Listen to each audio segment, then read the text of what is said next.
How to fix Instagram direct messages glitch on Android or iOS phone. Hello guys, in today's video I'm gonna show you how to fix Instagram direct messages glitch on iOS or on Android or iOS phone. First, open Play Store or App Store and make sure your Instagram is updated.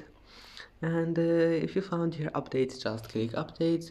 And now if you have an iOS, just go to settings, general, and then iPhone storage, select Instagram and click offload.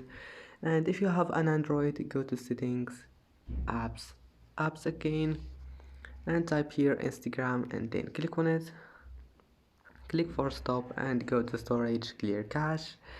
If that doesn't fix it, click clear data. You will need to log in again, but that will fix your problem. Now restart your phone, turn off your Wi-Fi and turn it on again. And that's it. I hope that can fix your problem. Don't forget like and see you in the next video.